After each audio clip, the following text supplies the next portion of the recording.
Bismillahirrahmanirrahim. Assalamualaikum warahmatullahi wabarakatuh. Alhamdulillahirrabbilalamin. Wassalatu wassalamu ala rasulillah.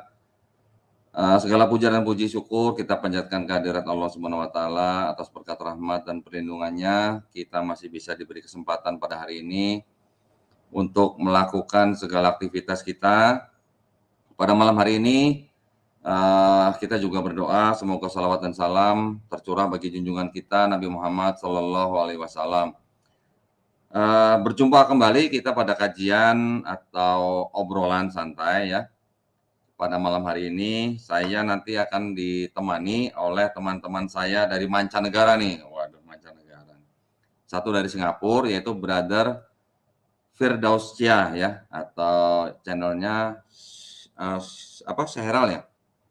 Kemudian nanti juga ada The Muslim Apologist atau Brother LV dari Malaysia ya.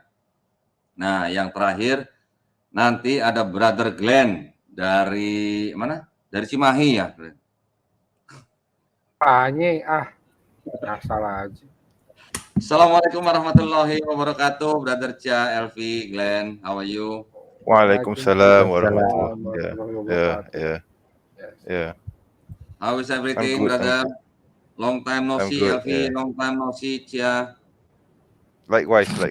Yeah. Ana bi khair.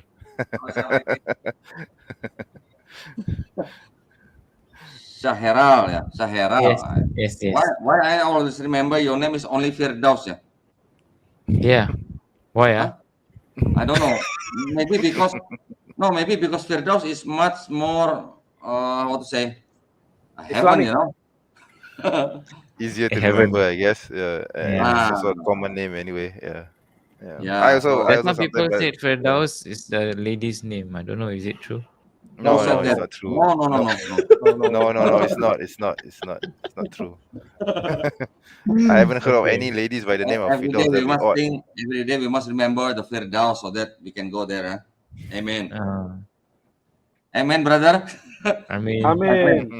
Amen apa amin? Amin. Brother Elvi, where is your songkok? I can't wear it, unfortunately, because of my headphones. Yeah. Oh. Otherwise, I'll be wearing a hat, every time we go live. So your headphone is much more expensive than your songkok, huh? No, I don't think so. Oke. Terima kasih banyak ya pemirsa atas perhatiannya. Kita pada malam hari ini hanya bicara ngobrol santai-santai saja. Tapi topik yang akan kita bicarakan nanti pada malam hari ini ialah menjawab miskonsepsi terhadap Islam ya. Answering misconception on Islam. Nanti kita juga akan mendengarkan mungkin Brother Chia dan Brother LV juga. Mas Glenn apa Brother Glenn nih harusnya nih? Sorry, I don't understand Indonesia. Sorry. Asik. Oh, you cannot speak bahasa Indonesia? No, I can speak. I see. Oh, very. So, how long you been in Germany? About 300 years. Oh, ya, pemirsa, nanti kita akan membahas beberapa isu ya yang dianggap sebagai miskonsepsi terhadap Islam. Mungkin beberapa pemirsa juga sudah sering mendengar apa saja miskonsepsi terhadap Islam sehingga membuat orang di luar Islam itu memandang sesuatu yang salah gitu ya terhadap Islam ya. Nanti kita dengarkan ya dari saudara-saudara kita yang dari Singapura, yang dari Malaysia, juga yang dari Bandung ya. Betul ya kalian ya, dari Bandung ya? Cimahi. Dari Korea. Cimahi. Oke, sebelum kita mulai ngobrol ya, saya ingin mengajak para pemirsa yang mungkin ingin berpartisipasi untuk menyampaikan zakat sedekah infaknya, bisa mengirimkan ke Bank Syariah Indonesia ya dengan kode rekening kode bank 451, nomor rekeningnya 111889988 atas nama Yayasan Pembina Mualaf at-Tauhid. Dan juga mungkin bagi para pemirsa yang ingin berpartisipasi untuk ikut wakaf ya di tanah yang berlokasi di Wonosalam, Jombang, Jawa Timur seluas 6 hektar, bisa mengirimkan ke nomor yang tadi saya sebutkan dan bisa mengkonfirmasi ke nomor handphone 0812 328 3280280 atau 0811 188 9181 ya. Semoga partisipasi dari para pemirsa diterima di sisi Allah sebagai amal jariah. Amin ya rabbal alamin. Oke, where do I have to start? Brother Alfi ya. Okay, sure. I believe as an apologist, I believe you already have some, a lot of syubhat ya on Islam ya, that consists of the misconception on Islam. Maybe you can tell us a bit. Well, to be honest, for me personally, no, I have never, have any syubhat personally or any experience any crisis in Islam. Alhamdulillah for that lah. I know people, sometimes I've seen, some channels, unfortunately, even the so-called ex-Muslims channels, even, these ex-Muslims, they actually give reasons why they leave Islam, and the reason that they give for me is so very, very unimportant for me. To me, as a Muslim, I find it very the reason that they give, the reasoning that the reason, like for example, there's this one ex-Muslim. I'm not going to mention his name. He's quite famous actually on YouTube. So this guy that he says that the reason why he left Islam was because in the Quran, for surah 18, surah 18, verse 86, Zulkarnain was heading towards the west, and he saw the sun setting in the muddy spring, right? That's what the verse says. But the thing is, this is not meant to be understood literally. You see, the Quran is not saying that the sun literally is going into the spring.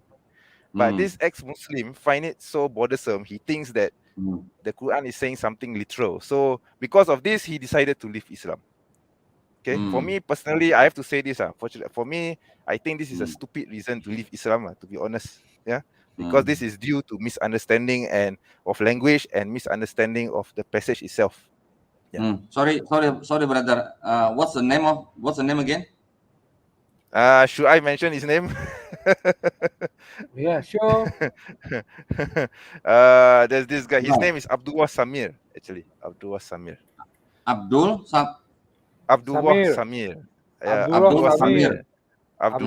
He's quite famous. He's a quite famous YouTuber, and his channel is called the Friendly Ex-Muslim. Okay. Oh, the Friendly Ex-Muslim. Okay. Wait a minute, brother. Yeah. Let me translate to our audience ya. Alright. Jadi tadi Brother Elvi mengatakan bahwa ada channel yang dinamakan The Friendly Ex-Muslim ya. Abdullah Samir mengatakan bahwa dia meninggalkan Islam karena ayat tadi surat 18 ayat 68. Ya, betul ya, yang mengatakan bahwa Zulkarnain melihat matahari terbenam di laut berlumpur hitam gitu ya. Yes. Oke. Tadi Brother Elvi juga menceritakan bahwa karena ayat itu maka Abdullah Samir meninggalkan Islam, dan menurut Elvi alasan seperti itu adalah alasan yang bodoh gitu ya, stupid ya. Bodoh and dangkal. Dangkal is the word. Okay. You see, Brother Elvi, in Bible, the sun is setting between two mountains on the across of the road. What do you think? It's the children painting, sir. It's the children painting. Oh, children painting. Yeah, not the Bible. It's the children painting. Nah, di dalam Bible dikatakan bahwa matahari terbenam di seberang jalan di antara dua gunung gitu ya. Tentu saja kalau kita ada burungnya. Ada burung-burungnya. Ya, tentu saja kalau kita sebagai penggiat apologet, kita tidak boleh buru-buru menafsirkan suatu ayat dengan secara literal begitu ya, tetapi kita harus pahami maksudnya apa yang digambarkan, analoginya apa. Jadi kita tidak buru-buru menggunakan ayat tersebut sebagai suatu serangan yang ternyata berarti lain daripada yang kita tuduhkan begitu ya. Demikian juga halnya dengan mengenai ayat di dalam Quran yang dikatakan bahwa matahari terbenam di laut yang berlumpur hitam. itu adalah sebuah perspektif ya, perspektif daripada Nabi Zulkarnain. Jadi jangan buru-buru disebut bahwa matahari kok terbenamnya di laut yang berlumpur hitam, terus maksudnya tuh matahari nyemplung ke dalam laut atau bagaimana gitu kan? Nobody understands that verse that way. You see, that's the Yes. problem. You know? Oh my God. Yes, yes. Even the tafsir authors kan, orang yang menulis tafsir pun tidak memahami sebegitu kan. So it's very odd that this person could interpret the verse, you know, in this way, literally. Yeah. So that's why for the people like him, we just send the verse from the Bible that the sun is setting on the cross of the road between two mountains. That's it. Yeah, and then let him to have his perspective by himself. Okay. Yeah. Right. Exactly. Exactly. Okay. Exactly. Yeah. Brother Chia, any comments? I think got one person ever mentioned they want to leave because they saw some square, triangle, circle. Square, triangle, circle in the this game they go in Korea. Squid Games, is it? Oh my God.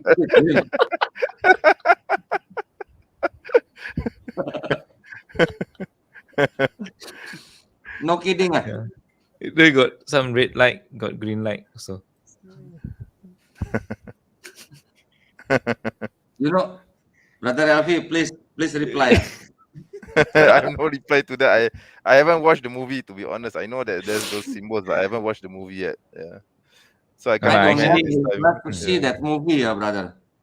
Yeah, it's I think it's a show, it's a show. But I mean, I never met any ex-Muslim only on YouTube. Maybe some of them come and you know, message and give comments. Yeah, that's all I know.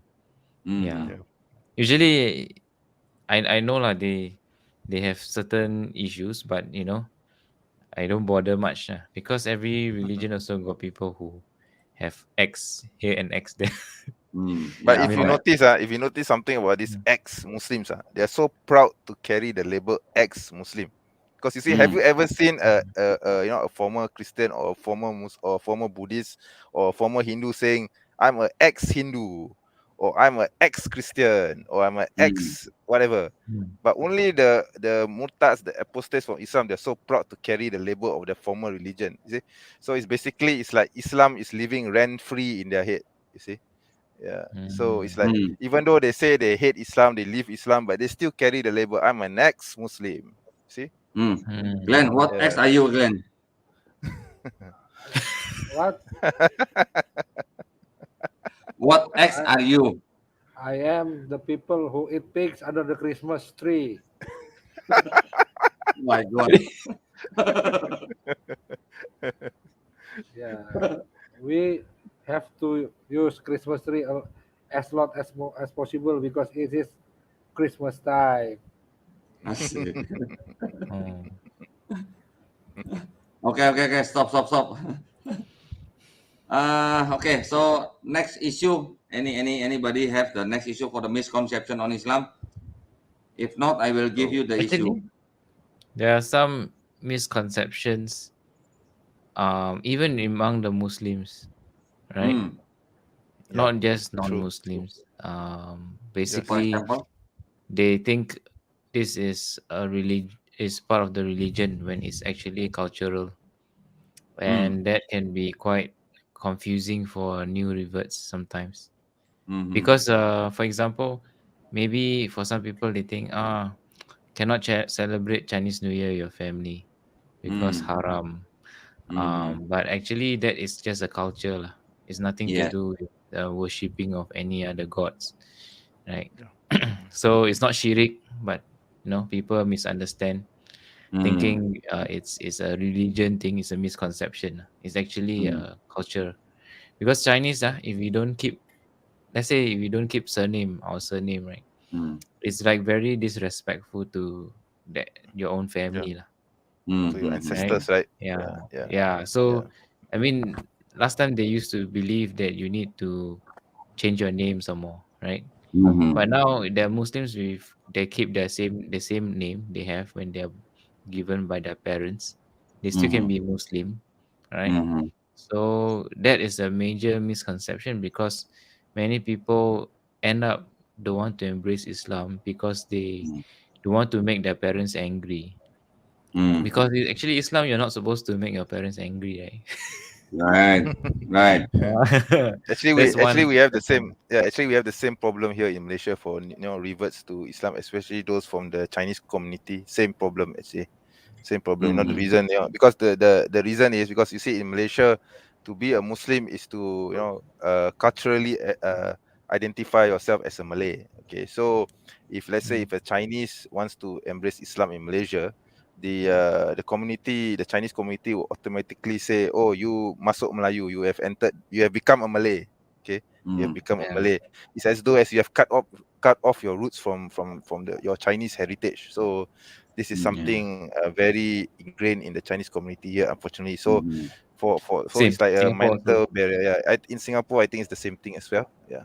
And they think you eat only Malay food or Indian food. Yeah.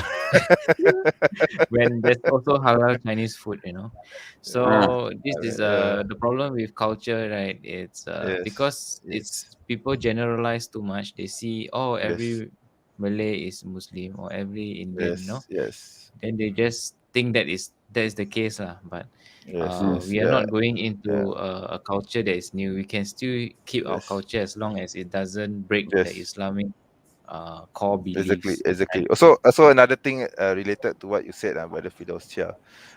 Several years ago, in fact, maybe that about 2-3 decades ago, if someone wants to embrace Islam, maybe from the Chinese community, they have to change their name. Okay, like for example, let's say your name is Firdaus. Let's say your name is Chia something.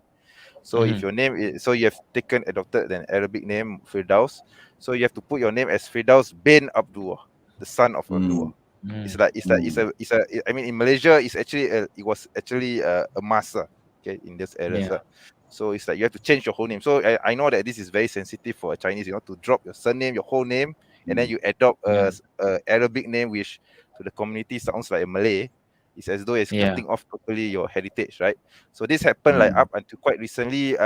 Nowadays it's fine for reverts to keep their original name. Yeah, in fact, there is this brother I know. His name is Brother Lim Juisun. He kept his name. Yes. He kept his Chinese name. He kept his Chinese. He's a Muslim. He reverted to Islam. He kept his name. He kept his name. He kept his Chinese. He didn't even adopt an Arabic name because I spoken to him before. He told me that the reason why he didn't adopt an Arabic name is to show that he can keep his Chinese roots while at the same time become a Muslim. Brother Alfi. Brother Alfi. Do you think you can bring or invite Brother Lim Joysun to Brahma? Well, from what I understand right now, he's actually quite busy setting up his he's on a road show actually around the country. Because he has this center called IDT, so he's promoting his center all around the country. But I will try to get you in touch with him, inshallah. Yeah, so, I see. Yeah, okay. Because he's actually quite busy doing that. Yeah. I see. I think it's also because wait. Glenn, please translate. What? Please translate what we are speaking now. Terjemah. Tolong. Hah? Kenapa? Dirangkum aja. Iya, dirangkum. Permasalahan apa gitu yang tadi disebutin sama Firdaus Chia, kemudian tadi Brother Revi nambahin sedikit. Ayo dong, terjemahin dong. Ntar dulu, yang mana ya? Ya, elah. Jadi pemirsa, tadi Brother Chia menceritakan bahwa ada sebagian Muslim ya yang mempunyai miskonsepsi juga malah terhadap Islam gitu ya, terutama mengenai nama gitu. Jadi kalau ada orang yang dalam tanda kutip nih kembali ke Islam, dia harus mengganti namanya begitu ya. Nah, di Malaysia pun juga ada permasalahan yang serupa. Ada juga bahwa mereka harus mengganti nama, misalnya contoh menggunakan bin begitu ya. Tetapi dari kalangan etnis tertentu seperti misalnya etnis Tionghoa, itu memang nama juga mempunyai arti juga sebenarnya ya. misalnya kalau etnis Chinese, etnis Tionghoa itu kan mempunyai 3 nama kan. Pertama marga, kedua nama tengah, ketiga nama akhir. Nah, yang saya tahu yang namanya marga di depan itu memang itu menunjukkan bahwa itu termasuk klan mana gitu ya, atau suku mana gitu kan. Kemudian yang tengah ini menunjukkan dia generasi keberapa begitu. Ya. Nah, yang terakhir baru ini adalah nama kecil daripada si yang mempunyai nama gitu. Nah, kadang-kadang dari etnis Tionghoa itu untuk mengganti nama itu berpikir 2 kali gitu.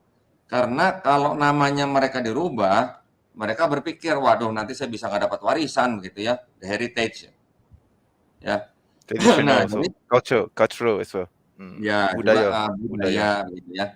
Jadi miskonsepsi seperti ini juga sebenarnya tidak perlu. Kita juga mengetahui bahwa di dalam Islam selama nama kita juga tidak mengandung arti yang buruk, kita tidak perlu mengganti nama kita begitu ya. Seperti tadi Brother Evi menceritakan Ustadz Lim Juisun yang di Malaysia juga tidak mengganti nama karena itu supaya dia tahu nasabnya begitu ya. Nah, saya juga nggak ganti nama.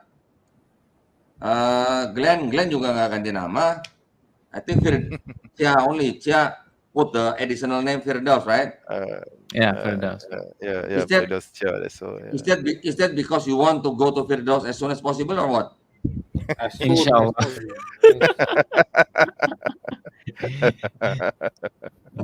Okay. No, okay. I also like the Arabic language a lot. I think it's a beautiful language. So I also want to start a new life after I embrace Islam. So that's why I add on name to my full name. But people call me old name, I still reply. New name, I still reply. Just don't call me not my name. Can I think it's fine. Yeah. But I call Glenn Cook-Eater, he answer, no?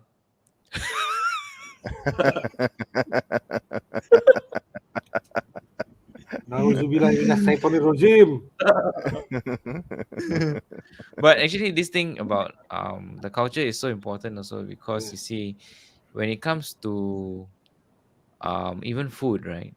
Okay, let's talk about food. I don't know about Malaysia, but in Singapore, right? When you are a Malay and you have a nasi padang shop, right? You don't really need the halal logo because you are assumed Muslim. It's the same thing. It's the same thing. Okay. But it's the same thing in Malaysia. It's the same thing. They are born Chinese Muslim. Born means the whole family is Muslim. They are Chinese. Yeah. But if they open a shop, they need the MUIS to the halal give certificate. The certificate. So this is a bit different, right? It's a bit weird, right? I mean, like, why we so dependent on the certificate to to show something when even in Arab countries, it's assumed everything is halal. Right? They put non-halal logo. You know what I mean? Yeah. Because everyone there is eating halal food. Only a small minority is not. So they only put the non-halal logo in the restaurant that is not halal. Correct? It's the other way around.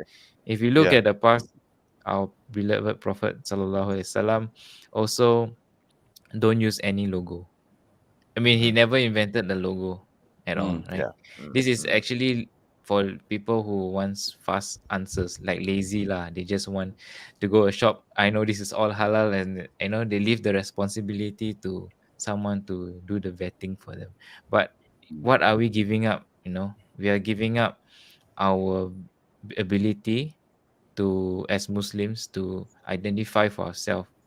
Because you see, if we learn how to identify halal food for ourselves, we develop a thinking ability, right? We can decide, and in some ways, our knowledge will expand from that way. Instead of just relying on a certificate to determine something, and in that sense, we can also create a more united ummah. Because now you don't need a certificate to differentiate just because you are Chinese, you're Malay. You know what I'm saying? Yeah. If we use our intellect to decide ourselves. We'll grow better so in making decisions on our own. And I think that is a good step forward to in some ways to break the boundaries of cultural differences and to look at religion as something you want to adopt for yourself instead of putting cultural walls to break the ummah in many different fractions, I would say. Yeah. I don't know. Yeah, Does this sound like something I that think for me, I think actually the issue what you say is actually valid, but at the same time, the reason why there are these logos and everything is more for administrative purposes. You see, so like for example, you see in Malaysia, yes, the Muslims are the majority, but at the same time, there is also a sizable non-Muslim community here, right? So without these logos and everything, it's going to be very hard to distinguish. You see, so because there are Indian Muslims and there are Indian non-Muslims. So how do you know who is a Muslim and who is not? You see, for example.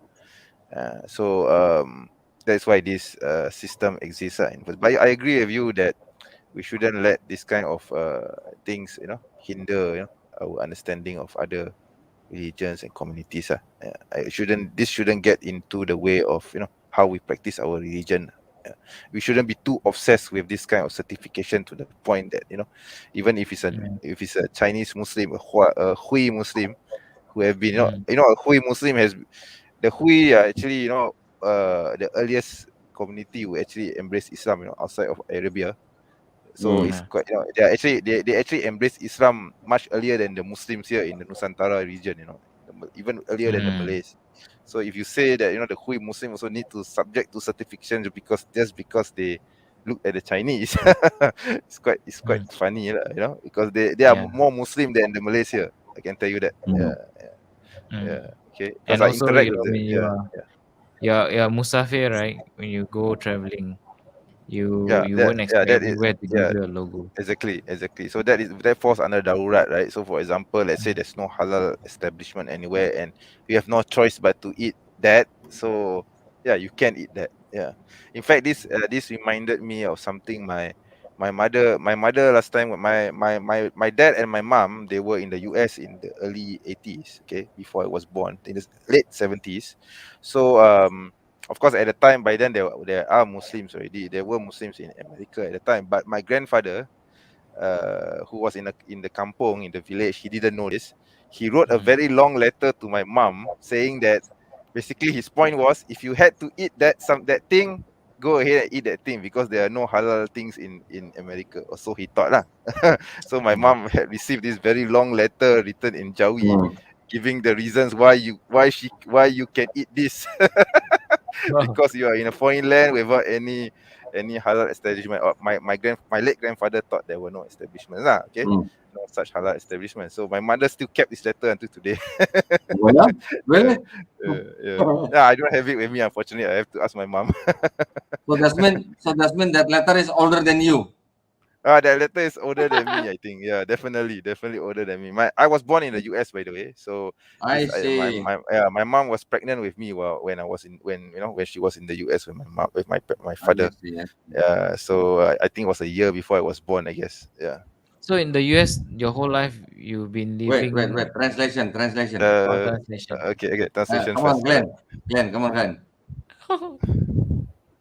Makanan ya. Glenn. Terjemahin dong. Ya. Kerjain video kok. Hah? Nak saya terjemahkan kan? Saya boleh terjemahkan. Jangan lupa saya dari Malaysia. I'm doing this conversation live while I'm editing the video. So I have distract. I can translate it. Yeah. So okay. Please translate it, sir. Go ahead, Brother Elvi. You can translate into bahasa. Faham ke? Basically tadi kami membicarakan tentang soal makanan ketika darurat, ketika waktu darurat. Jadi saya menceritakan peristiwa di mana ibu saya menerima satu surat yang amat panjang daripada datuk saya, arwah datuk saya, di mana arwah datuk saya memberikan hujah-hujah bahawa boleh makan benda itu, kerbau pendek itu, kalau jika tidak Kerbau ada pendek. kerbau pendek is a euphemism we use in Malaysia. Okay, I kerbau see. pendek. We For have that the same language with for that with animal. For that like animal. in Dalam Sumatera di tu Malaysia di Malaysia kami menggelarkan binatang tu sebagai kerbau pendek. Jadi arwah datuk saya dibagi satu hujah yang sangat panjang dalam tulisan Jawi. Kenapa boleh makan kerbau pendek ketika berada di Amerika Syarikat lah. Tetapi arwah datuk saya tidak tahulah di situ memang sudah ada makanan Islam, jadi tak ada masalah makanan sebenarnya. Jadi tapi surat tu masih disimpan sehingga ke hari ini. Ya. Jadi surat itu lebih tua daripada Brother Elvi ya. Semestinya lah lagi tua dari saya lah. So anyway, going back to your question, going back to Brother Shahirud's question just now, whether I was in the US. I was only born in the US lah, Aki. So after 4 months, I came back to Malaysia, and this is where I've been until now. I've never stepped foot in the US since. So I'm only US born in name, but I've never been raised in the US. Yeah. Nice. So for Muslims who live in like Western places that have no halal establishment, they are always in darurat lah. When it comes to Yes, food. they are in Daurat until they change the condition. Of course, knowing that they are in Daurat doesn't mean it's not an excuse for them to not to establish a halal establishment, right? It's not, you can't be in Daurat forever. How long will be Daurat? You see, if that's just an excuse to eat the kerbau pendek, then that animal, then that's not a good reason enough to be in Daurat lah. You see. Actually, in case they can be a vegetarian, right? Yeah, they can be vegetarian, but at the same time, why can't they establish a halal meat shop or something like that? That's what's happening in the US now anyway. Yeah. Oh, in Slovakia, the last person I was interviewing said that you're not even allowed to set up a mosque in Slovakia because the whole country is Christian. Yeah, I heard. So something The like reason, that. the reason is because they have this law whereby there needs to be a certain amount of people, a certain number of people in order to petition for a mosque. And unfortunately, in Slovakia, there's the number of people has not been reached yet. So that's the only reason actually. Yeah. So they have this law. They have this law where you cannot establish a mosque until then, because the population is quite small, understandably, right? So yeah, hopefully Islam will grow in Slovakia. We pray and hope that. Elvi. Yeah. So that means that country need to import more Muslim from outside. If you import, yes, there's a short-term solution, but that may cause problems for the Muslims already there, because they can ask the immigrant from England maybe, yeah. I don't know. For England already more Muslims. Would you want to stay in Slovakia? That's the question. Yeah, I want to stay.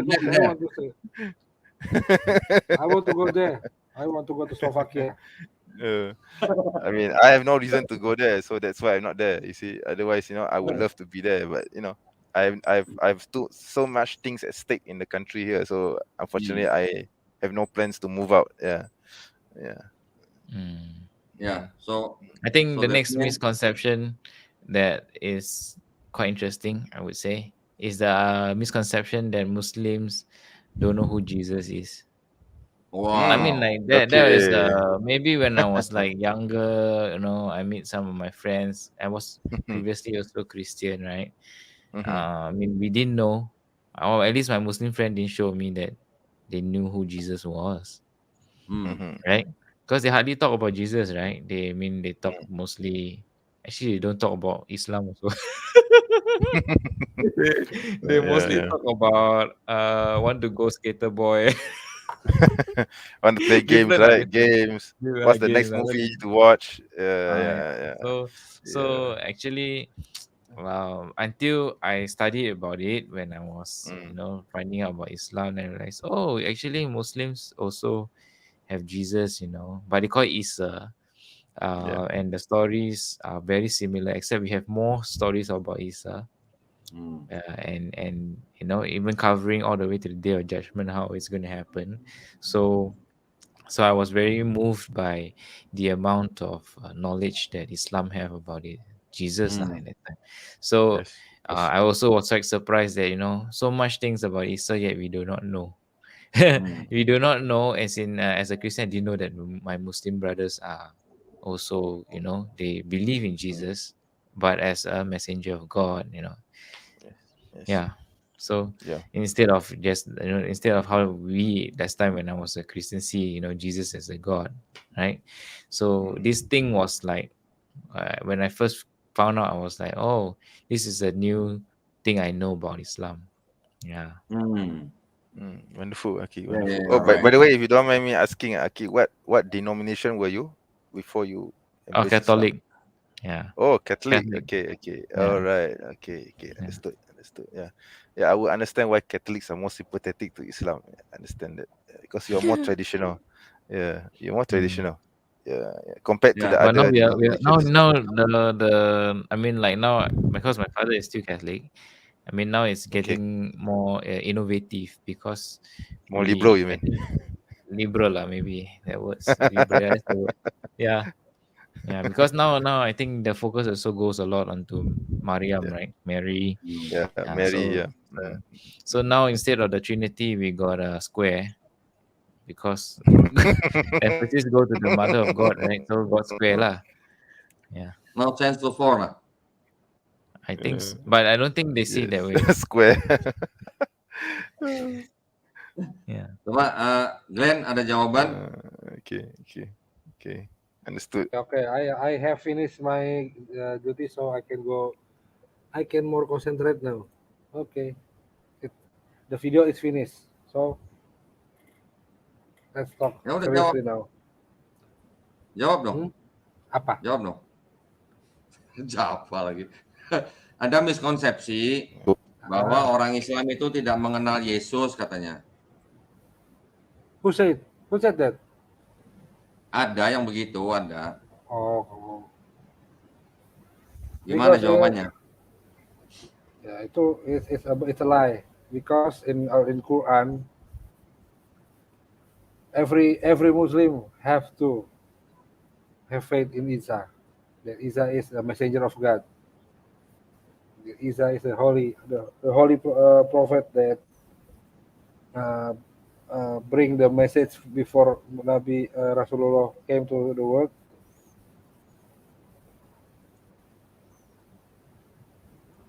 Yeah, so it's a lie. It's absolutely a lie because we don't complete our faith in Islam if we don't have faith in Isa al-Aisalam. Exactly. Ya. Agreed. 100%. In fact, the name of Isa was mentioned 25 times in Quran, right? Even the Prophet Muhammad SAW only 4 times. Yeah. So that's mean actually the Muslim who doesn't know Jesus, maybe he doesn't know the story of Isa in Quran. Yeah, and exactly this is the matter that I talked to my mom when I reverted before. My mom asked me about why you revert, why you leave Jesus. My mom said, I said to her that I never leave Jesus, I never leave Isa. Islam makes me love Isa more greater than in the Christian. Yeah, because Quran taught the story of Isa is more beautiful than in the Bible. Yeah. Isa is a very great person in Al Quran, not like some criminal in the Bible. Yeah, it is the differences about Isa in Bible and Isa in the Quran. Isa in the Quran is a very noblest person in the world before Rasulullah Muhammad came to the world. The Isa is the noblest person, but in the Bible, they treat Isa like criminal. They hang him. They then torture him like some criminal. And now I know all the story in the Bible is false and it's a lie, because in Quran said that Isa is never going to get crucified, never die. So bring the person that bring to my face the person that tell Islam doesn't know Isa. I will slap him with the Bible. Wah. Oh, the Bible is quite thick, you know.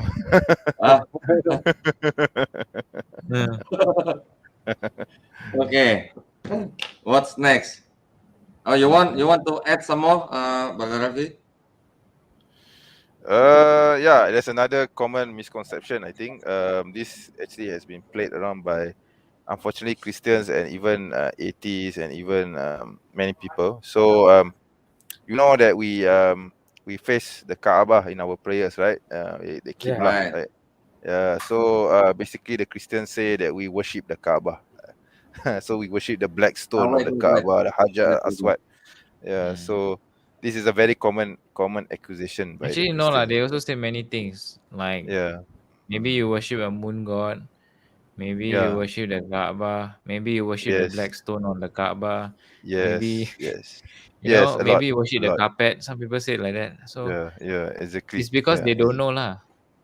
They don't know about Islam, so they say that's where you need to share lah. It's a very common misconception. You know, I've been explaining, like answering this like 1,000 times over. I even have an article written on my website like 20 years ago, and this rumor, this lie is still being circulated. So yeah, you know, when people believe in a lie, you know, when you repeat a lie, you know, it's Goebbels, you know, the minister of propaganda during the Nazi government era in Germany.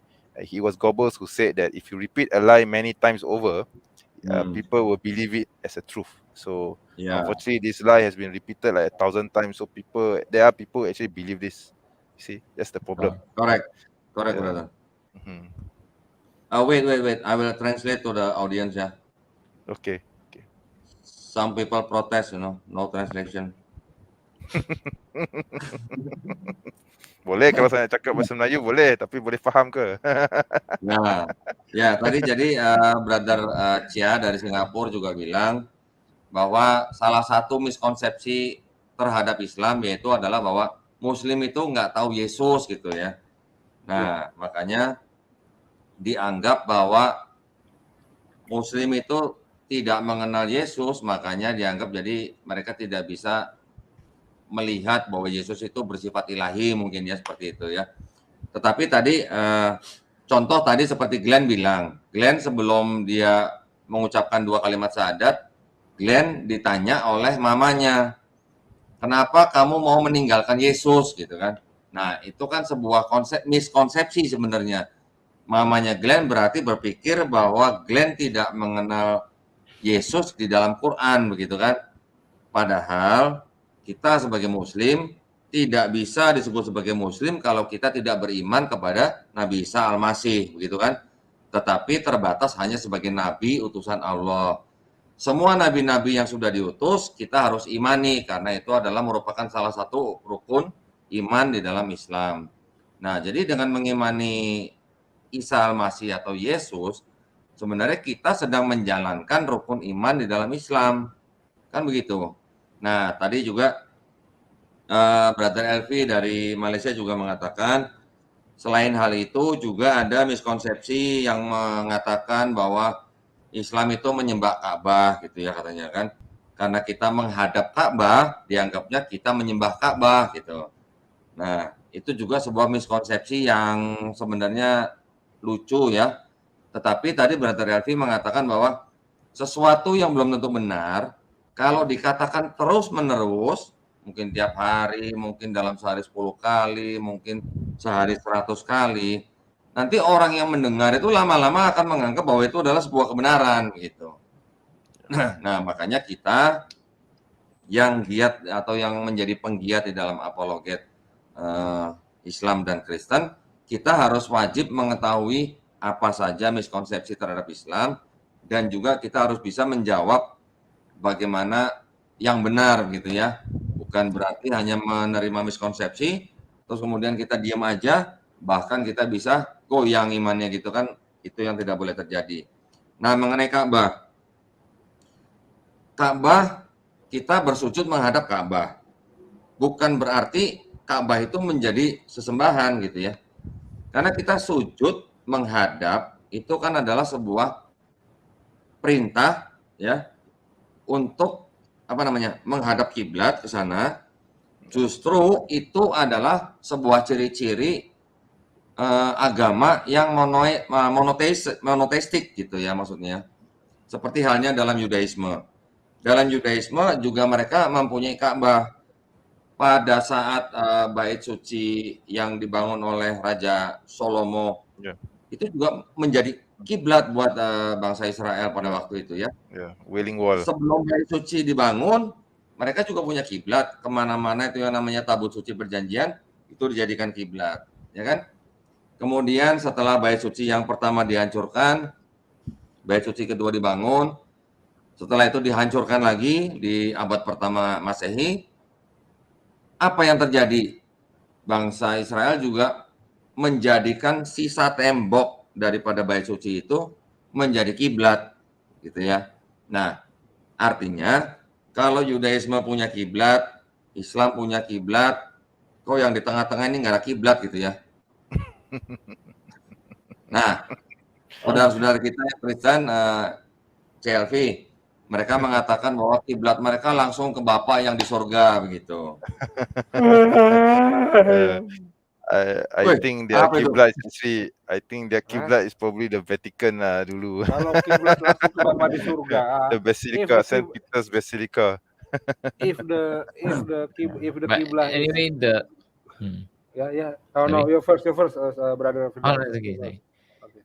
No, anyway, the Qibla is for us to unite in one direction, right? Just to face united in one direction to face, so that we show a form of solidarity, kind of unity together as one ummah. Regarding the Isa, I want to come back a bit because I think this is important in some sense. Like Jesus, right? Most people, for those who are curious to know about Islam and want to know why we also believe in Isa, we invite you to read more in the Quran about who Jesus is. In the Quran, there's so many beautiful things about Jesus. If you are somebody who wants to, if you are somebody who just making noise, want to attack, the Islam, then even more you should know what the Quran says about Jesus, because in the war, even if you are in war, right, you want to know what your enemy knows, right? You know what I mean? So you would have Sun Tzu. Yeah, you should read the Quran. Know your enemy. Then you can know what we know about Isa. Then you can ask us the questions that you want to ask. Correct? So just very, there are many beautiful message about Isa in the Quran, which is Jesus.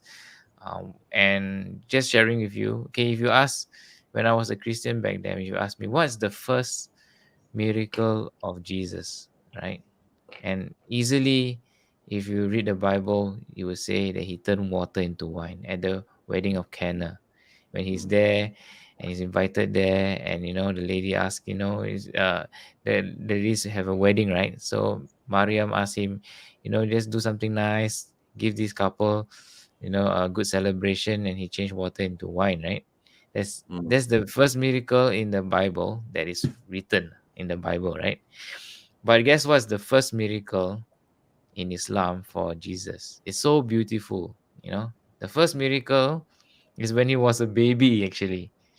And the baby, when he first came out from the womb in the arms of Mary, when she was carrying baby Jesus, the first thing he started speaking already when he was a child. So his first miracle was speaking and actually defending his mother. That's his first miracle, because when she Mariam have to go back to the village, right? And people will say, oh, why you with a baby when you're not married? This is illegitimate. You are from a very righteous family, and to do something like that it's very haram. It's very wrong to have a baby with another man, whoever that is. Like they didn't know that Jesus was miraculously born, right? So the only way the person can defend her, anyone can defend Mary from getting stoned to death. As you know, that is the time when people who have, legitimate relationships or sexual relationships, they will end up getting stoned to death, right? So the baby spoke, and it made them shocked because the high priest, when they saw Mary bring in the baby, and they wanted to stone her already, and the baby straight away spoke and say, I am a servant of Allah, and I'm sent as a messenger to you all. So the moment when he said that, right, all the high priest was in shock that a baby that was just born, can you imagine, there's blood on him, and he's like, a young born baby. And what do babies do when they're first born? They cry only. Normal human cry, right? But Jesus spoke, and they were shocked. So they did not stone Mary, and that's why Mary could live. So he saved his mother's life, and that is a very beautiful miracle compared to the one that you just change water to wine. So that's why I think out of the many miracles, go and read the Quran, that what Jesus do. This is really one very powerful one. Yeah. So that's what I have to share lah. Basically, I invite you lah, to read about the story of Jesus in the Quran, and you'll be blown away by the many miracles that he's done. Yeah. Of course, through the power given by Allah. Yeah. Hey, what happened to Brother Dondy? Huh? Brother Dondy, what happened to your video? It's gone. Brother Dondy searching for Christmas tree. Or his bookshelf dropped on him. Maybe too many books.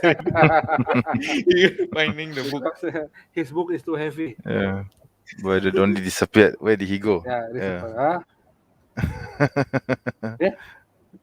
Yeah. Yeah. I'm making a coffee. Making a cup of coffee. You're back. Okay. Yeah. Please, Brother Rafi, you got to Translate. respond to the comments from Chia. Yeah, I was actually reading the comments. So I think some people didn't understand at first what I meant by kerbau pendek. Kerbau pendek is big. Yeah. I know. Some people translated it. I think they're from Singapore or Malaysia. I think those from Singapore and Malaysia would understand it. No, but I think Indonesians tak faham in ke? Medan, in my hometown, a pig is called by kerbau pendek. Oh, kerbau pendek also. Okay. Kerbau pendek I guess, also. but I guess the term is not that widespread in Indonesia because I don't think. Yeah, but in Malaysia we use this term. We don't want to say the word hinze. We don't want to say the word ba'ale-baya or babi. So in polite a polite euphemism would be to say kerbau pendek. Yeah. We don't need to be polite. Yeah, I'm in company of very famous brothers here, so that's why I don't want to say that word because it's a very insulting term, in the Malay language. So that's why I prefer to use the word kerbau pendek instead. Maybe in Malay, yeah. Maybe in Malay it's very insulting. So the song "I'm a Barbie Girl" down. Salah. Oh, no, that's Barbie, baby. isn't it? That's It's baby. Not Barbie. Barbie, sorry, Barbie. Yeah, I know it sounds the same. I'm a It's Barbie very girl. similar, right? Yeah, no, I used to sing that song a lot last time when I was in secondary. So because I know it means That's Barbie, not fantastic. Barbie. It's fantastic. You can touch my hair. Yeah, it's a very famous song. Famous song before when very maybe famous like song. when I am in junior high school, I was in high school as well. Yeah, I was in high school too. high school. Yeah, same. Now I we guess, all know your age already. Yeah, it's a trap, it's a trap. I have no secrets about my age. I can tell you I'm in the 4 series, so no. Yeah. I have no problems disclosing my age. I'm next year I am 22. Are you sure? Wow. Okay. Oh, So yeah, so where is Brother Dondy? I think Brother Making Dondi went off to coffee. get a cup of coffee again. You make Yeah, Indonesian coffee, must be very nice. kopi luwak. Yeah, coffee. Kopi No, luwak. no, it's more like instant coffee. I heard kopi. I heard Instant kopi coffee. luwak is very delicious, right? Is it Yeah, true? but very expensive too. Yeah, and expensive. I've never drank it. Also, I would love to try it one day. Kopi luwak. Oh, send me your address. I will send you the example. Maybe Oh, really? maybe Okay. 50 Inshallah. grams lah. 50 grams. Yeah, it's okay. I don't mind the as long as I can taste it because I've never tasted it before. I heard kopi luwak is very famous, right? Yeah. No, the real one, the real luwak. What Yeah. I drink, what I drink is what the sachet one, not the real luwak. Instant coffee. Instant coffee. Yeah, Instant instant coffee. coffee. I see. Okay. It's not a coffee. It's a corn Uh, powder. yeah, I know. No, Yeah. actually, it's not a coffee, bro. It's not a Corn coffee. powder. It's sugar plus water only.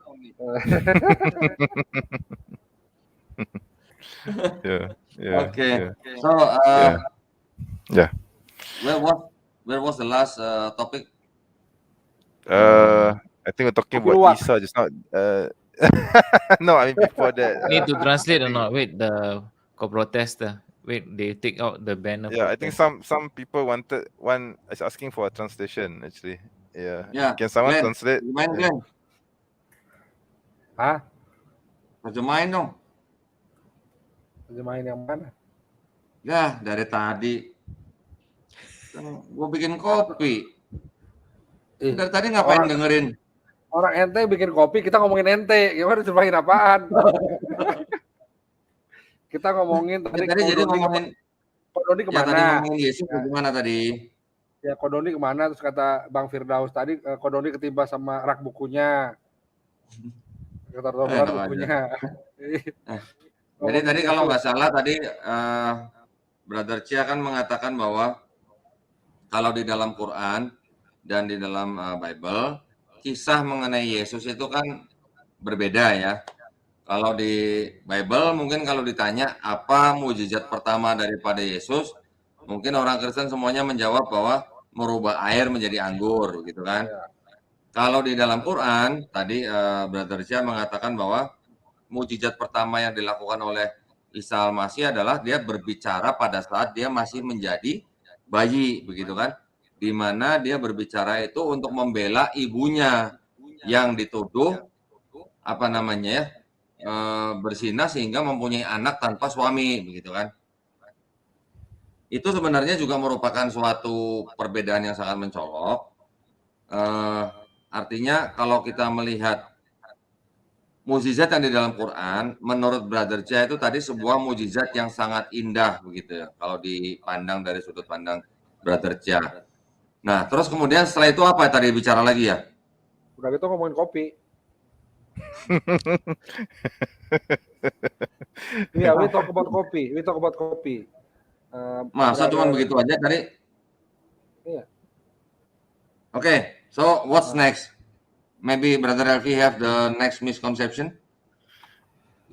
Next misconception is actually something I saw in the comments. Someone was commenting about halves and wash. This I think this.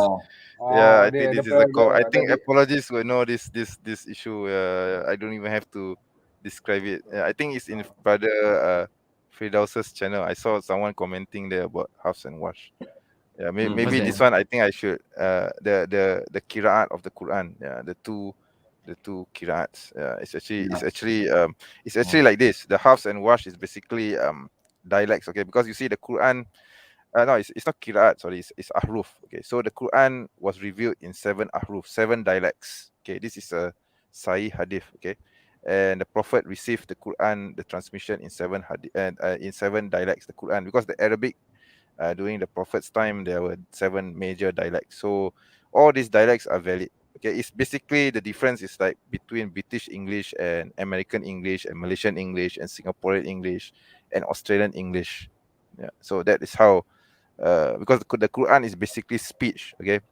So the Quran is not a written text; it's a spoken text. Okay, so then during the time of Abu Bakr, the first Caliph of Islam, there was a major battle, and most of the Hafiz, the Hufaz of those who memorized the Quran fell in battle. So that was a major problem in the preservation of the Quran, because the Quran at that time was mostly memorized, okay, in memory. So since most of the Hufaz were killed during battle, then how are you going to preserve the Quran? So Abu Bakr commissioned a committee, okay, to preserve the Quran in writing. Okay, it's not that the Quran was not preserved in writing. The Quran was in writing. It's just that there's no official codice, okay, or codices to which is officially recognized. Okay, so everyone have their own copy of the Quran written, like scraps of parchment or on bone or etc. Okay, but the Quran was 100% committed to memory.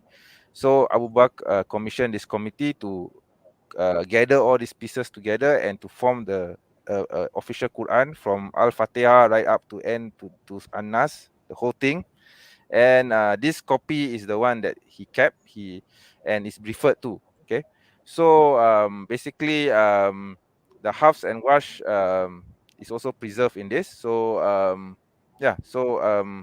there's no differences. The text has been always been preserved from the time of Abu Bakr. Okay, and then of course there's this story regarding the time of Uthman. During the time of Uthman, when Islam was spread throughout the world, okay, because basically Islam started in Arabia, right? Then it spread out to the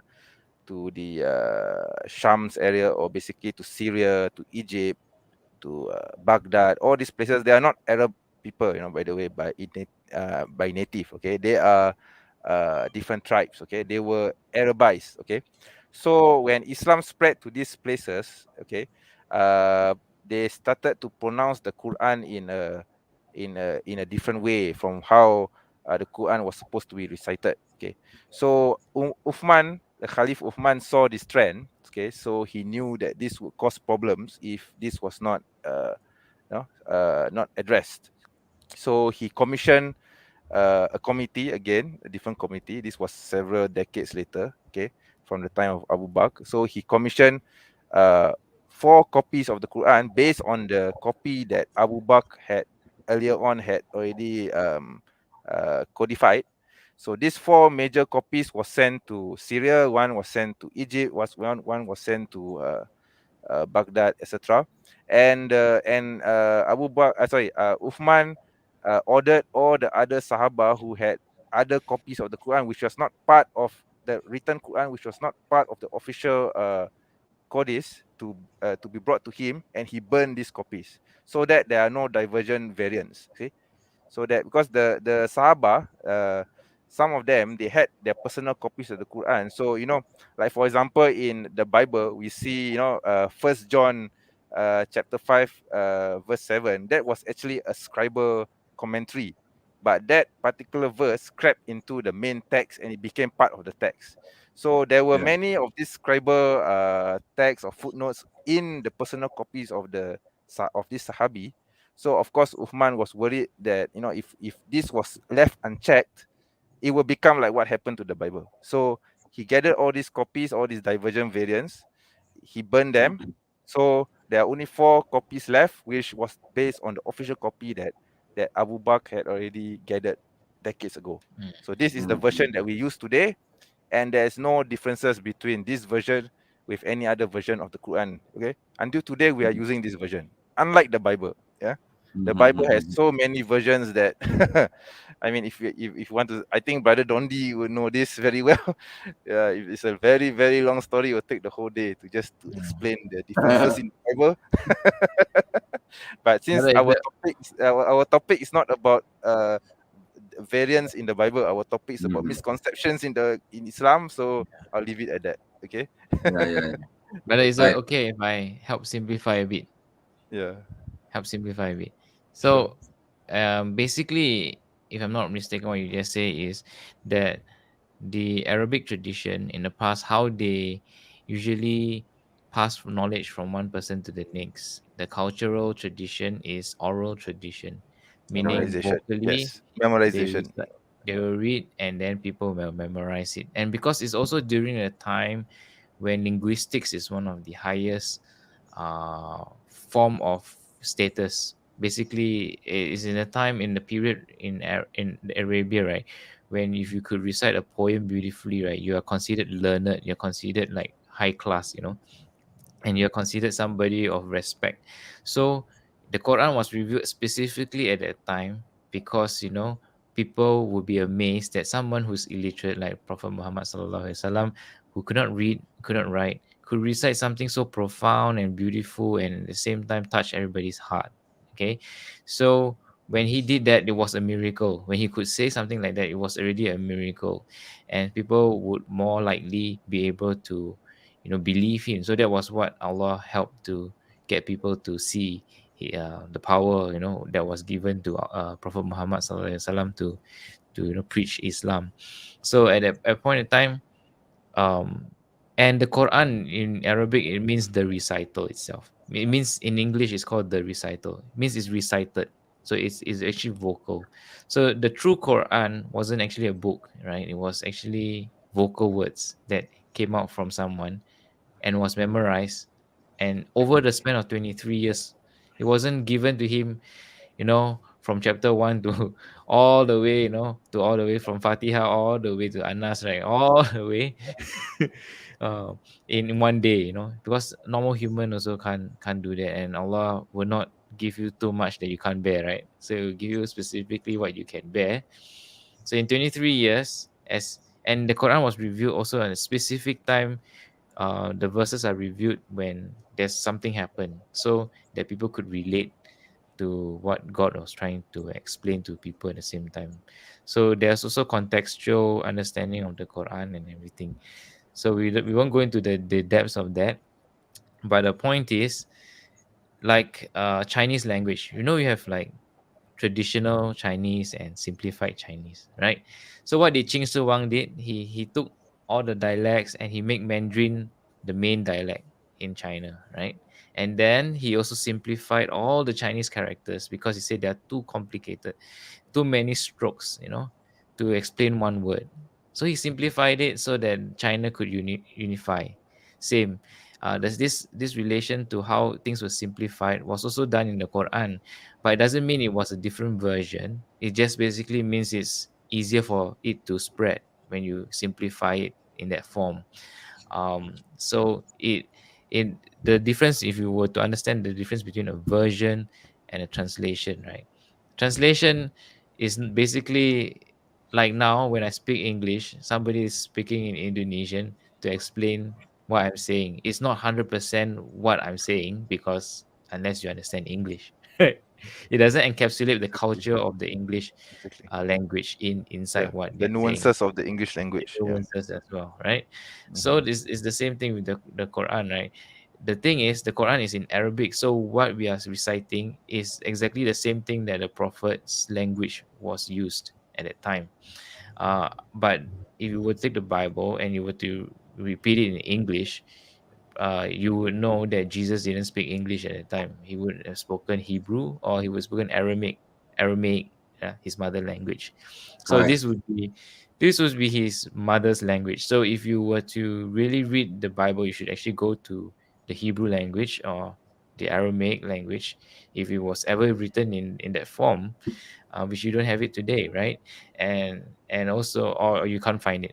Okay. And the next thing is, There's no Aramaic text, Aki. There's only the yeah, Greek. because There's the only the the first Greek. Bible Yeah. came 600 years after the death Yes. of Jesus, right? Yes. 600 over Yes. years, and it Yeah. was even in translated from Greek or something. Yeah. So you are getting it from a very filtered version of what it was really spoken at the time. And version also means that when you extract something out to change the meaning completely, and that makes a new version versus a Yep. translation. So for Yep. example, maybe you said, this is a man who is the son of God, right? Somebody says like that, but some in another version it would be son of man or son of, Yeah. but Yeah. in English, when you say a man and a god, it's totally different in definition and completely, and that constitute to creating a new version. You know, so the difference in the Quran is you won't get this kind of mistakes. You won't get this kind of version. It won't be a version. So when we say something, every Muslim will be saying the same thing. Like Fatiha would still be Fatiha in to all the countries in the world will still say Fatiha the same way. Yeah, basically we're going to recite. There's no Al-Fatiha Malaysian version or Al-Fatiha Indonesian version or Al-Fatiha Singaporean version. Yeah, we are reciting the same Fatiha anyway. Yeah. You see. So that's So the difference unlike between unlike the Bible, you see, that's the problem. You see, even in the English language, see, you have the KJV, the NIV, the NAB, the whatever V. If you compare the translations, there are actually differences in the translation. and the Catholic Bibles are actually with more books or more. So there's the canonized one plus more books, you know. Yeah, I And think the Catholic canon is larger, and then the Protestant canon and the Ethiopian canon is 88 books, I think, if I'm not mistaken. 88. That's the most number of canon in the Ethiopian Bible. so the ones that they will remove, you know, they were apocryphy. They basically mentioned that those were taken out. So you know, if you take out certain things, you're going to lose more information, right? You're going to lose more data. That's what I'm trying to say. Correct. But they find that they should be taken out because it doesn't make sense. That's why they took it out. Exactly. Right. Exactly, yes. So I mean, but the Quran doesn't have this problem. We don't have this part where people take it out and say, no, this is not good. You know, we throw away. No. So yeah, The we don't Quran was have this already part. codified and sanctioned by the Prophet himself, and after he passed away, the Quran was already complete. It's just that it wasn't in a book form. It was memorized, and the written form was like scattered. Like a few people kept this, a few people kept that. It was only Abu Bakr who gathered everything together and turned it into a proper book, or mushaf, as we call it in Arabic. That's all. And the But beauty of the sorry. Sorry, No, you're it's saying? okay. No, just continue. And the beauty of the preservation of the Quran because of oral tradition, right? Is you just look at Twinkle Twinkle Little Star. Okay. If I sing Twinkle Twinkle Little Star and I change something, everybody who knows Twinkle Twinkle Little Star will know I changed something from Twinkle Twinkle, the song, the tune, right? So the Quran is recited and people know when somebody changed something. And that's the beauty of oral tradition. When you pass down the memory of the Quran via in a recital form. So that's why that's how the Quran is preserved. And when you say that if you were to burn all the Quranic books in the world, the Quran can still come back in 3 days. Actually, when you say the Twinkle Twinkle Little Star thing, I just remember, in the Nusantara we have the famous song Rasa Sayang, right? Yeah. So the Rasa Sayang version, Rasa Sayang in Malaysia, even Singaporeans have Rasa Sayang. Indonesians also have Rasa Sayang. Rasa Sayang, the version in Indonesian is a bit different from the Malaysian version, but that doesn't mean that it's a different song. It's the same song. You see. So I think you can actually use this as an analogy. I think also to the Quran. In a way. So it's not that there are different Rasa Sayang. It has always been the same Rasa Sayang. It's just that we have Rasa Sayang version, Indonesian version, Malaysian version, Singaporean version. Brunei also have their own version. So, but it's not the different song; it's the same song. But the Bible is totally a different case. Okay. Maybe they will remove the chorus, or maybe they will change the verse of the song. Exactly. Glenn. Ya. Nah, kita malam ini sangat beruntung ya bisa kehadiran 2 orang expert nih. Terima kasih. Translation now. Nah, sekarang kita berikan waktu Glenn untuk translate ya. Silakan Glenn, translate Glenn. Ya. Jadi begini, saudara-saudaraku yang itu aja deh. Yang saudara-saudara. Jadi begini, apa yang dikatakan sama saudara Firdaus tadi betul sekali, bahwa Al-Quran itu adalah bukan tulisan. Al-Quran itu adalah bukan sesuatu yang diturunkan untuk dibaca. Al-Quran itu adalah pelafalan, atau dibilang recital tadi itu adalah cara melafalkan. Jadi sesuatu yang bisa dilafalkan. Dan yang sangat menarik yang dikatakan Brother Firdaus tadi adalah apabila seperti seorang muslim salah menyebutkan ayat, salah menyebutkan satu saja bacaan dari ayat Al-Fatihah, kita misalkanlah Al-Fatihah, akan ada ribuan bahkan jutaan orang di bumi ini yang akan bisa memperbaiki kesalahan itu. Mengapa? Karena itulah keajaiban Al-Quran yang telah dijanjikan oleh Allah kepada manusia, bahwa Al-Quran akan dijaga sampai akhir dunia ini. Beda dengan apa tadi, brother Muslim? Beda dengan ya. Lagu saya gunakan hujah rasa sayang. Iya. Ya betul-betul kayak tadi seperti brother Firdaus bilang bahwa ada lagu Twinkle Twinkle Little Star ya. Twinkle Little Star tadi brother Firdaus dia bagi contoh bahawa lagu Twinkle Little Star tu jika dinyanyikan secara berbeza, maka orang lain dapat tahu bahawa ada terdapat perubahan.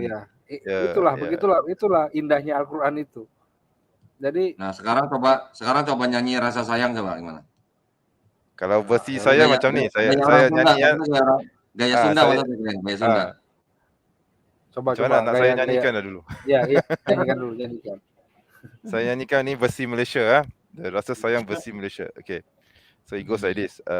Rasa sayang, rasa sayang,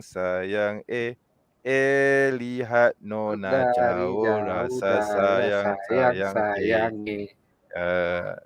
kalau Indonesia dia bukan sayang. Singapore. I think Singapore is almost the same, right? Yeah, same. At least I know lah, I recognize it. Nah, sekarang gaya Batak Sunda. Definitely should recognize Sang it. in Singapore National Day tu lah. Kalau saya nyanyi lagu ini, mungkin brother Firdaus sebetulin. Twisted little star. If you right? Twisted little star. Yeah, of course you can. Yeah, of course. My point is, of course, brother Firdaus can fix what I wrong, what my producer says is wrong, because the right song is Twinkle Twinkle, but if I sing it like Twisted, everybody will know it is false song. Yes, I sing it falsely. So I'm a Barbie girl in the Barbie world, fantastic, made from plastic. You can touch my hair.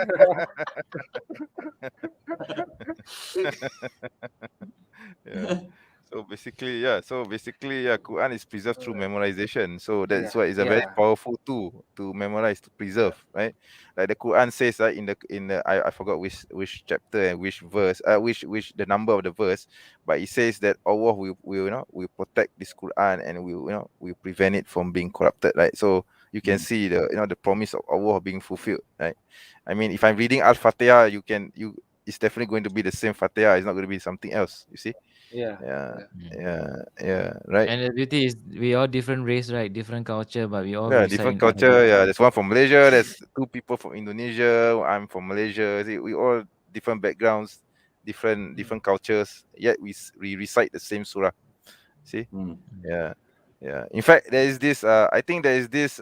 If you look into YouTube, there's this recording. It's the oldest recording of the Quran being recited in Mecca. Is Surah Ad-Duha. It's from Surah Ad-Duha. If you check if you listen to the reading, it's exactly the same as how we recite Surah Ad-Duha. This recording was made in 1800s,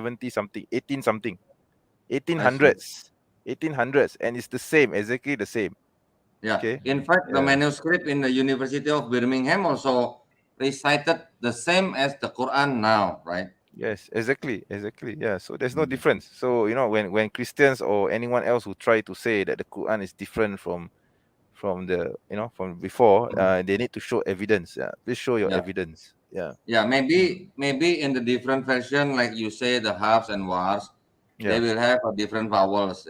But the vowels is not because of the it's not because of the pronunciation. It's just pronunciation of the revelation.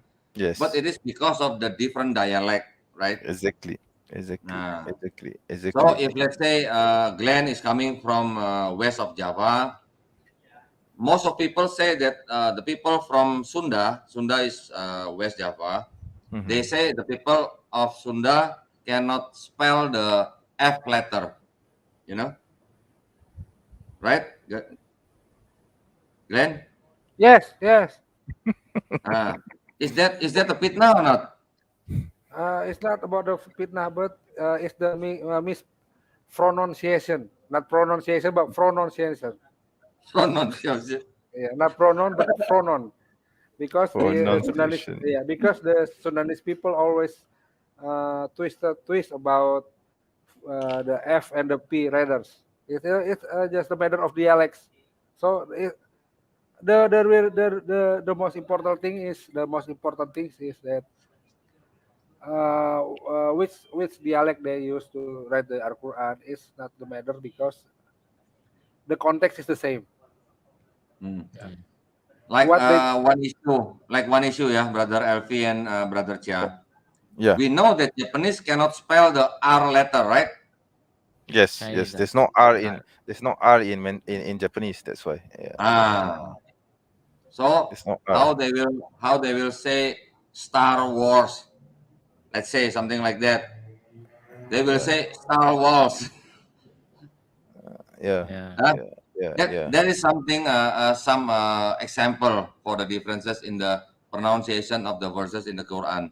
But the most important thing is the total chapter in this version and the total verses in this version is exactly the same as another version of the Quran. Let's say Hafs and Wars. They have the same number of chapter and numbers of verses. Not like the Bible, like the Brother Elvi said, that Catholic have 73 books, Protestant have 66 books, and then the Orthodox has the 78 books, and then the Ethiopian has 81 books. 81, So 88. the difference of the books or the chapters is what to say? Is that word of God for the other denomination or not? That is a question, right? Yeah. Not like the Quran, whichever version that Quran that any countries have, they have the same exact chapter numbers, they have the same exact verses numbers. In fact, let's say this version say the verses not total numbers may be different with the other version, but that is only the matters of the this person is putting this sentence with the number of verses or not. This is the case of the Bismillahirrahmanirrahim.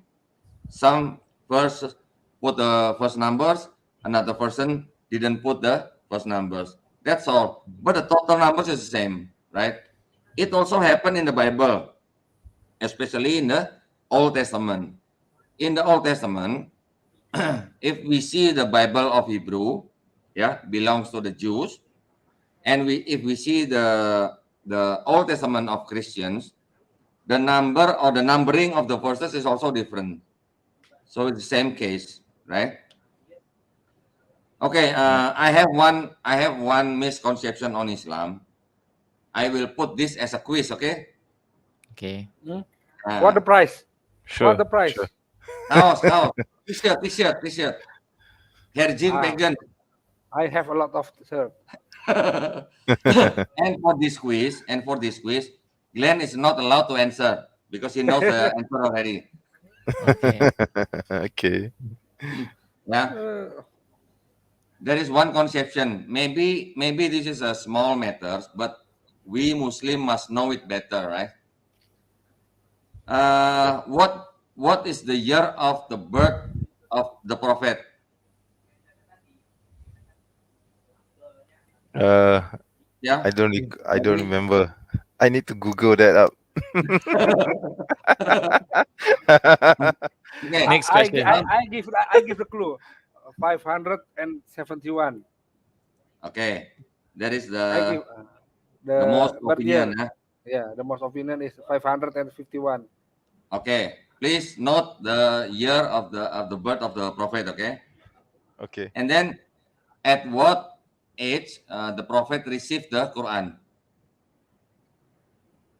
23. 40 Sorry, plus. 40 years old. 40. Yeah. Life Okay. begin in 40 40. years Life old. 40 begin years in old. It's 40. actually 40. Yeah. It's actually 40. Life begins 40 years old. Yeah. Okay. So what year did the Prophet receive the Quran? What year? 570 minus plus 40 years old. 40, I guess. 570 plus 40. 591. 570 or 610. 551? Just now she said. 610. 610. Yeah, 610 AD. 571 plus 40. Oh, 611. 7 plus 40 is 611. 611. Yeah, 611. Okay. Yeah. Please note, eh? Okay. Okay. Now, how long is the Quran revealed? 23 years. 23 years. You have Are the you same sure? answer. 23 years. Yeah, 3, very sure. 4. 23 years. You sure? Okay. Yes, very sure. So- Yes. So what year the Quran finished revealed? 634. 634. 634. Okay. 634. Okay. And then what year did the Prophet pass away? Muhammad. What How old year? was he when he passed away? According to Wikipedia, he died on June 8th, 632 AD. 80 years 632.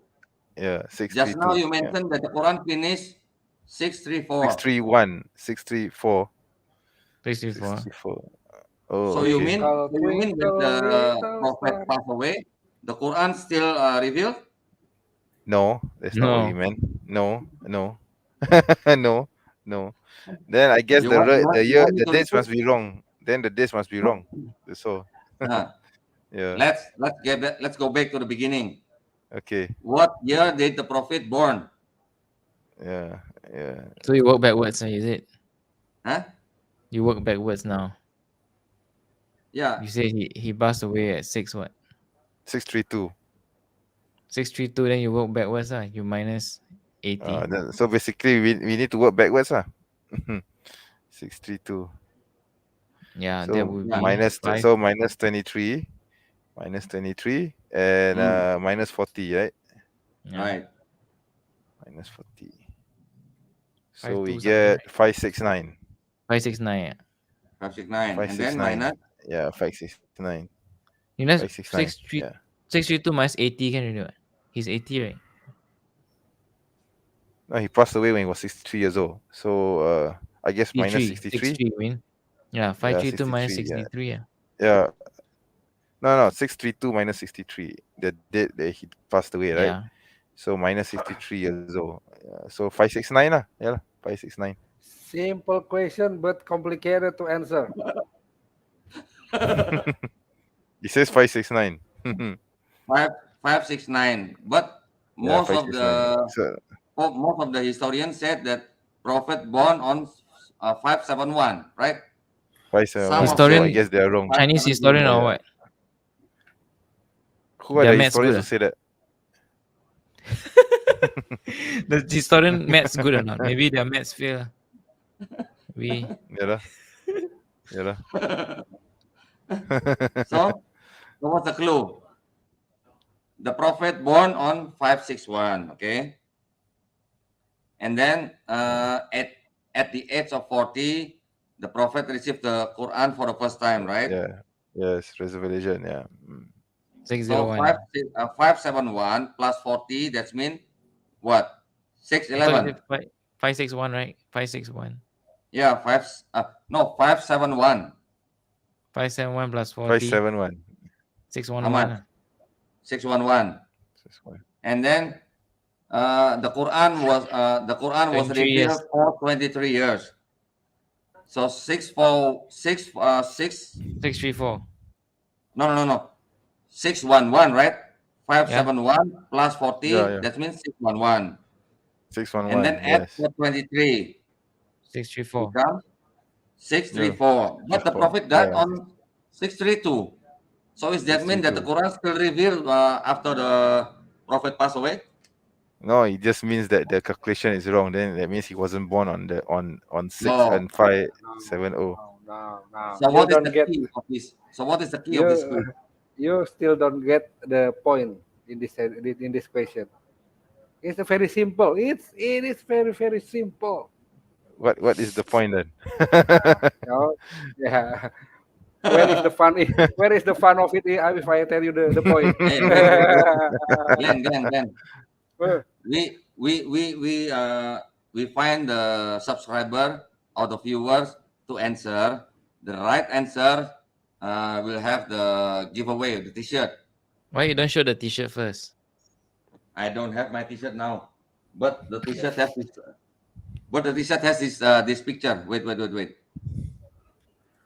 one.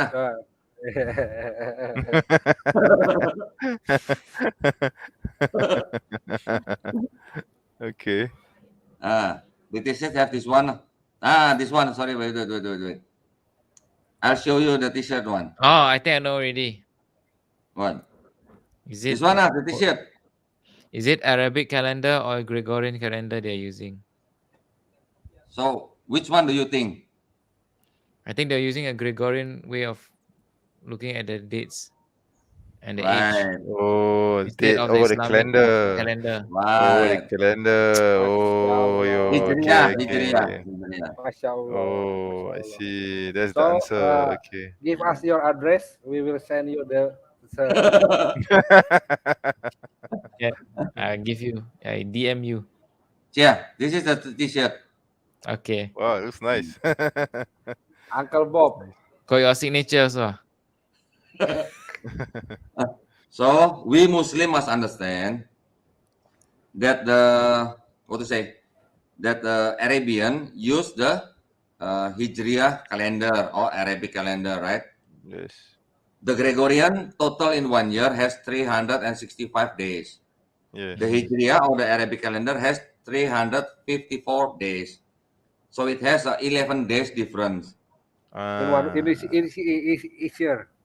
Right? Each year. Yeah, Okay. so Oh, that's the 11 years reason. different. Okay. No wonder. you have Okay. to you have to multiply the 11 days with the Each year. the age of the prophet.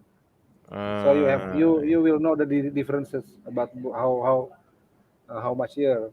I think it's maybe 2.5 years differences. Oh, okay. That explains it. So Okay. that thing they Makes sense. explain. Yeah. Yeah. Yeah. Okay, brother. Congrats about the Okay, T-shirt, understand. sir, Firdaus. Congratulations. Congratulations to Firdaus Chia. Alhamdulillah. Yeah. Yeah, you have a very smart. I see. Okay, so let's move on. Let's move the second question. Anybody has the new misconception? The second question. The second question. No, the Terrorist. misconception. The next Terrorism. misconception. Terrorism. Yeah. Yeah. What? Yeah. Yeah, the people say that Islam is terrorist, right? Nah, not at all. If terrorists, then we everywhere in Asia got a lot of Muslim. Big trouble already. Because your neighbor all Muslim.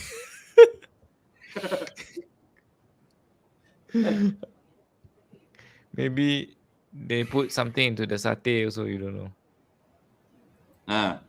Please go ahead, yeah. Is it true that all the Muslims are terrorists? No.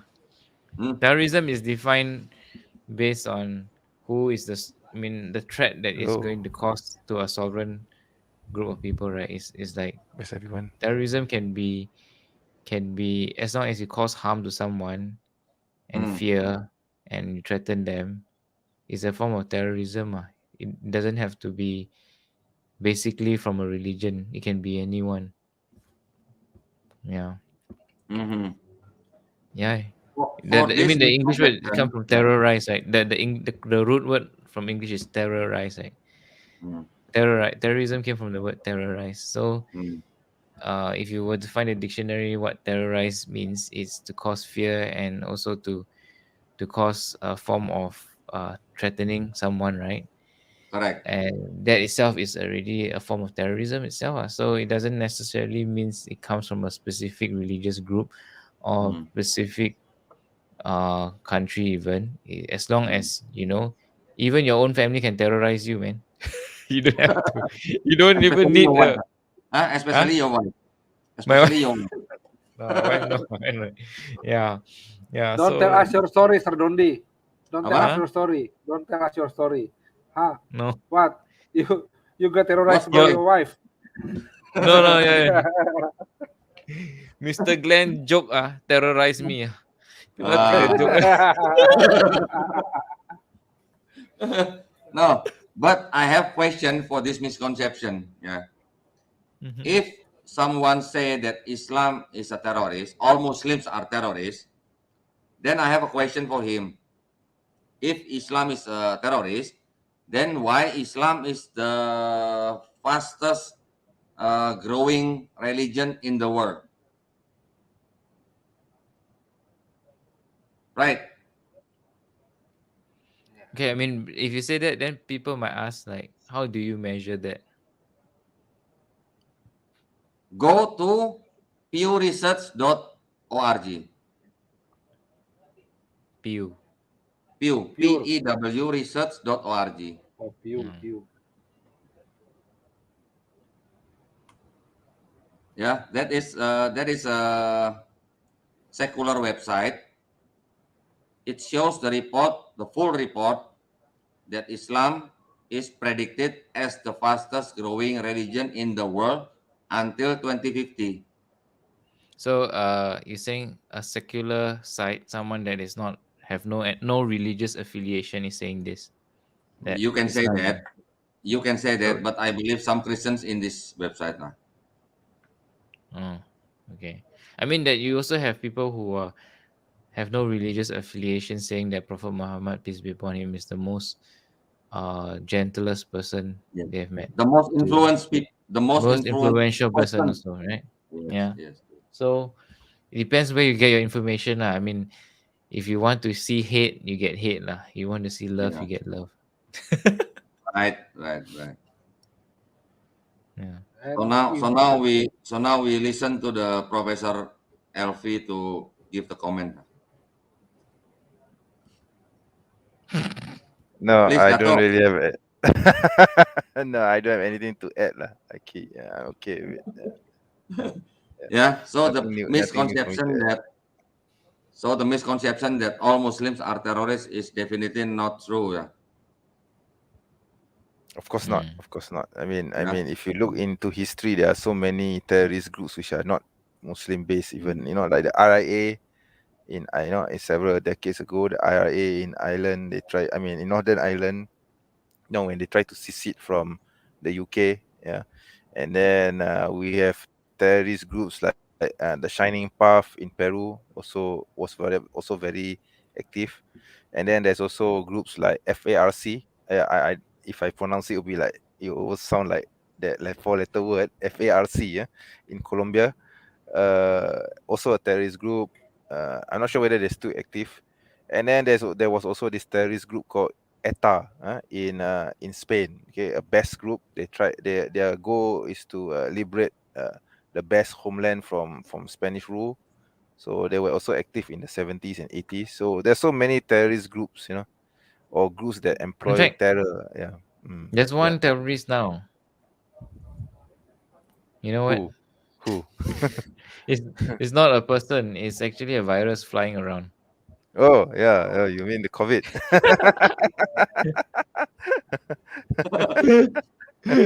Right, that one is a world global terrorist, like because it go around. Everybody It's causing can. fear and panic. So I would guess it would fit the definition.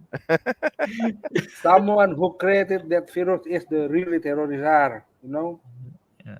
Bioterrorism, that one, I guess, Yeah. go around. Yeah, it's not a religion. It doesn't have a religion.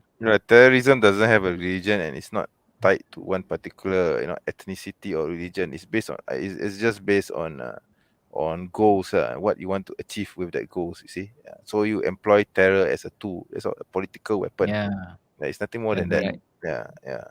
Doesn't have a religion. Yeah. But you know when Okay. Christians try to say this terrorism thing, I ask them to read Numbers 33. Ask them to read it out loud.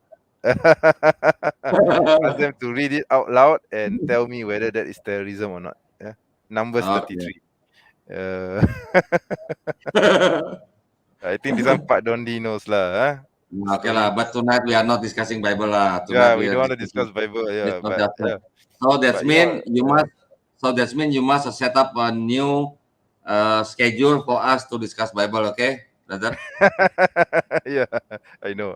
Yeah. Can I watch? I just watched lah. Sorry. Okay, what's next? Mm. All Muslims, all Muslim Korean. marry 4 wives. What do you say? It's a solution. It's a solution. It's a You know what? solution. I mean, okay, this is in my opinion. This again, maybe not my opinion, but what I understand, I read some things like I mean, if you compare ourselves to the times of China, right? I mean, I'm Chinese, so I can say China, right? Because the emperor have many concubines, right? And there's only one queen, right? But he has many concubines. Now, what do you call that? Women who are his concubines. I mean, you call them concubines in English, but what I'm trying to say is these concubines are can even be in the thousands or hundreds, right?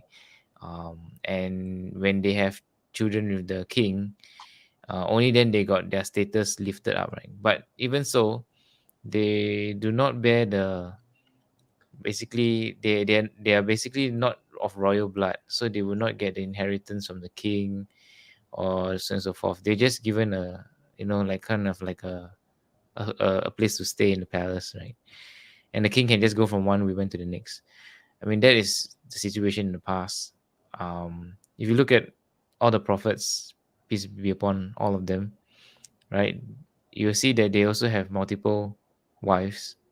But the difference between the term wives and a concubine is more on the legal side of things, right? When you get a status as a wife, you also inherit his wealth, and also when he pass on, the children and all that also will inherit the wealth. So all this is being put into a structure of a family. So Islam, say that you only can marry people, then they can be legitimized as someone you can be with lah, as a partner. And why for? But the Quran specifically say that if you cannot do justice to more than one, then marry only one, right? And how do you measure justice, right? You can't measure it. For example, you might be fair. You give this lady one diamond ring, and the second one you also give a diamond ring. But the second one said the diamond ring clarity not so clear, not so sparkling. Maybe the carrot size not big enough. You know what I mean? And that moment, I think that is your own personal experience or what? no, Yeah, no, I no, no. think I so. didn't have one wife.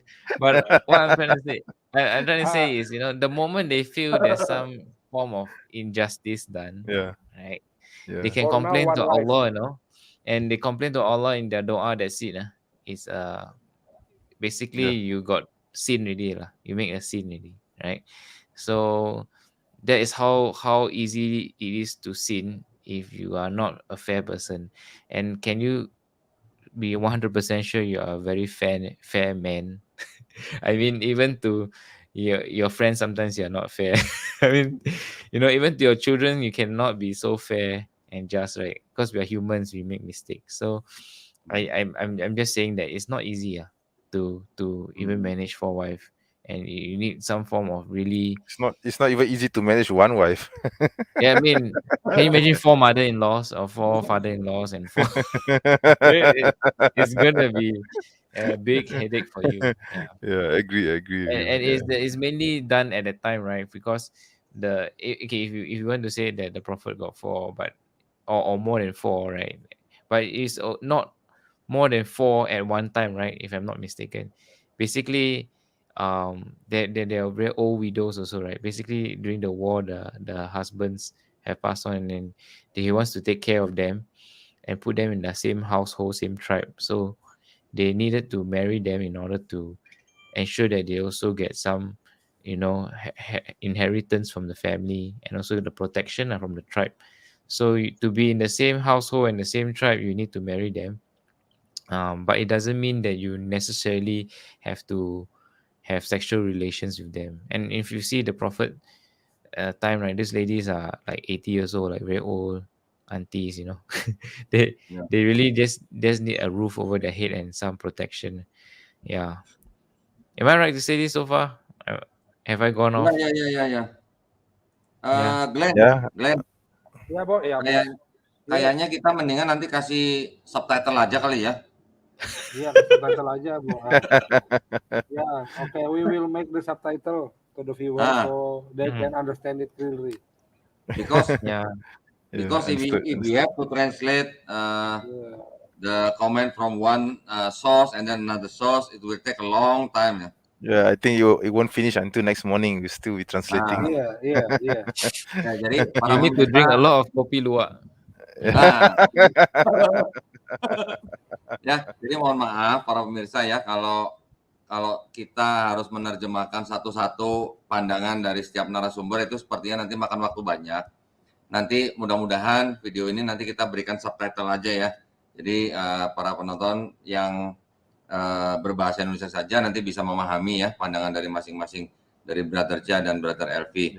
Okay, so I think your perspective is very good, Chia. I believe you don't have any plans to marry more than one wife, yeah? More than one headache, no lah. Is that right? Wait, kenapa terrorize? Okay, become white. but I want to tell you guys this afternoon I have two guests, yeah. One man, a Muslim, and then one lady is a Christian. This couple actually they are in the relationship, but the lady wants to learn about Islam. One thing, the most important thing that he thinks that Islam is in a negative way is because of the is Muslim can marry more than one wife, up to 4 wives. So I told her that the polygamy in Islam is actually not a mandatory. Yeah. In Quran we say, in Quran said that if you cannot just, then marry only one wife. Like Brother Chia said. So actually polygamy in Islam is not mandatory, but it's a solution, right? It's a solution if, let's say, one couple or another couple have a certain situation or condition that maybe needs help from another wife. It can be done, right? But with a certain rules, right? So the Muslim man cannot just do the polygamy based on the sexual desire. Maybe if a Muslim man has a very high sexual desire and the wife maybe allow it, they can do it, but it's maybe very rare. Okay. But the most important thing in Islam is that polygamy is not a mandatory. Yeah, it is only a solution for men if, let's say, in a certain situation and condition, they must do that. That is only the solution. Okay. Yeah, and I also said to the lady that Islam allow the woman to refuse to be maybe the second or maybe Islam allowed the wife to refuse the husband to do the polygamy, right? They can do maybe some agreement if they want to marry. The lady said, I don't want you to do polygamy, let's say like that. Yeah, it can be done. But Islam also give a high reward for the wife that allow the husband to do polygamy. yeah, in the hadith said that this wife can enter the Jannah from any doors that allowed for them, right? So I say Islam is very, very fair to the husband and also to the wife. I mean the rules all are settled, so that means everybody can go or not go. Yeah, it's an option. It's also is a solution. It's not a mandatory. Yeah, Brother Alfie, if let's say you have some comments. Can I add You mean some? about you mean about polygamy? Oh, Yeah, of course. What? can I add some Yeah, I something? think sure. Let Brother Glenn add it first, Yeah. then if you want to comment, I can comment later. Yeah. Allah give a reward for the wife that let her husband to get married twice, and also Allah give punishment to the husband that cannot do fairly to the wives. Yeah, it been said in the hadith. I maybe I think it's Tirmizi that say that if the husband cannot do fair with the wives, the husband will get a walking limb in the judgment day. Yeah, the husband will get limb. I think limb is the limb. Yeah, you know limb. Limb. What is limb? Pincang. Yeah, limb, pincang. Yeah. So I think Islam do fairly to the both wife and husband. The husband can get married twice or three times or four times, but he just have to be fairly uh, do the wife. So I think that's the important thing that the conception that Islam is allowed to marry four times. It's right, but it's not the mandatory. First, it's a solution, and there is a lot of rules to do the four times married, like they said. Yeah, And we got the also, if you, point. I have one last thing for Mm. this polygamy. Before Quran was revealed, we know that even in the Bible or maybe outside of the Bible, as Brother Chia mentioned about the China, yeah, about the concubine and everything. When Quran was revealed, yeah, to the Prophet Muhammad SAW, actually Islam is not giving the new rule for this polygamy. But before Quran was revealed, people can marry unlimited. They can marry more than 100 or more than 1,000. Yeah, it's unlimited. But Islam came to limit only 4, right? Yeah. Okay, Brother Alvi, please go ahead. Wait, sorry. Can I just add on to your point also? Yeah, sure. Go ahead. You see, if we look at society today, right, we are comparing with society today. We can only, like in other religions or in the eyes of society, one wife is considered good. You're a good man, as in, you should not be marrying polygamy. You should not be adopting polygamy. But even with such thinking, right, there are people who still have outside marital affairs. Meaning they go around and have mistresses or they womanize. Now the thing is, if you do that in Islam, it's considered you call it zina. You do basically you done adultery, and it's a very serious sin. It's like one of the major sins, right? To do such a thing. So you're forced to, if you like, you have such a desire, right? and if your wife allows you, and if you think you can be fair, then marry the person. Meaning, if you marry the person, you have to give justification for it. You need to be fair, and you need to ensure the person is given all the rights as well as Right. a wife to you. So in that sense, it's protecting the women Yeah. versus someone who, Ngapain? you know, I mean, if you Itu have a merah-merah. mistress outside, and then your mistress will never be acknowledged as someone important in your life. Only you know, right? It's a secret lady, right? So you know, but if it's a wife, it's a, like, publicly, she can say that's my husband, Mm-hmm. and you have to sort of give her her rights, right? So in that sense, Islam protecting the women. Right, correct. Brother Elvi, because you say you were born in USA, I'd like to ask you. Yeah, I was born there, but I wasn't raised I'd there. like You to see. ask you. I'd like to ask you, how Yeah, many, in average, how many persons does the U.S. Citizens have for the sex relationships before they get married? Can you answer? I cannot answer that, but I know that there's a lot lah. There's a lot. Eight. Oh, really? 8. Wow. In average, yeah, in average, they have 8 persons in sex relationship before they get married. Wow. That was a It's long very time interesting. ago. Maybe now already increased. I don't know. Yeah. Yeah.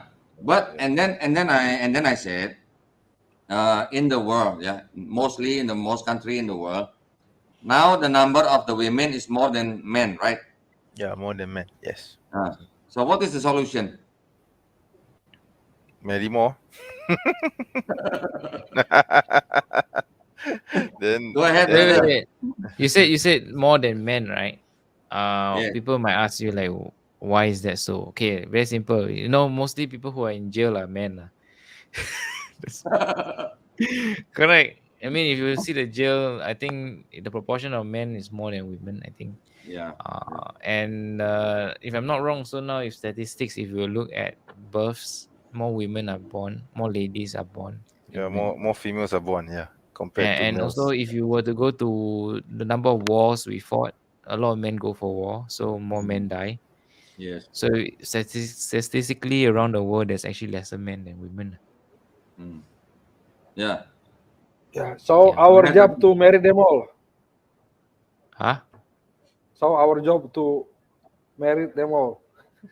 No lah. No, No lah, I'm kidding, bro. like- I'm kidding, bro. I'm kidding. Yeah, It's a like what joke. you brothers said.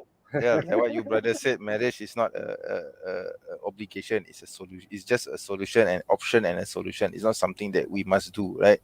If you want to Right. marry more than one, but can you be fair to your wives, plural wives, right? So it's not an easy job. Okay, even one wife, I'm already married with one wife, so I know the headache. And that's just one. Imagine if I have more than one, I think I'll die early. Yeah. Okay. So no, thank you. Yeah. I But don't know not the married headache also because more headache. No? Not married also headache lah. But Yeah, but yeah. the thing is, if you marry one already, you have a lot of headache. Yes, it is.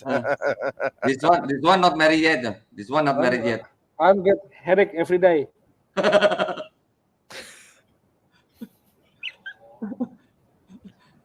Okay, so it is clear, yeah. In Islam, polygamy is not the mandatory, but it is a solution, yeah, for the certain situation and conditions. Even for the country, also it's a solution. Even for the couples, also it's a solution, right? Yeah, Okay, aging so population, right? yeah, Like yeah, Japan and Singapore, we have aging population. correct. Yeah. Okay, so what's next? Mm-hmm. It's almost 2 hours. It's 1 a.m. here. I also Yeah, need to it's go one. soon. Yeah. It's 1:14. Same with Brother Firdaus. Yeah. My time zone is the same with Brother Firdaus. So yeah. So Yeah, I need to find my I need to find wife. So it's okay. I need to find wife. okay, so shall we continue or shall we end this live? We'll continue next time. Yeah, okay. If not, must do tahajud here I also. think we Right, should right. take a rain check for now. Yeah, maybe we can have another session inshallah in the future. It has been very nice Inshallah, talking. inshallah. Yeah, I think it's a Yeah. very good session actually. Yeah. Sorry, Mr. Dondy, what you say before? And this life? Whose life? Apa? end this live. Whose live? You end. Live show. Oh. Not end your life, end the live show. Oh, you want to end your life? Don't make the Okay. new misconception, yeah. So actually, I believe all of us still we know that there are still a lot of misconception on Islam, right? Yes. Inshallah, we can discuss later in the next session for the others misconception on Islam. Yeah, inshallah we can have this show regularly, so that, and also maybe we can invite more guests, yeah, in this show. Yeah. Right. So thank you very much, Dato Elvi. If you have any Wow. revert from Indonesia, I can interview, also can share with me. Maybe Yeah, I that can- one, the guy above you. There. Yeah. Yeah, that one with the The with one the above you, with the awkward beard. There. The one at night. Awkward. At night, go and find wife, this guy. Yeah. Find me one, okay. Find me one. Nah. Yeah. And you also can find wife for him. Yeah, but Okay, yeah. the most important, she is not eating pig under the Christmas tree, okay?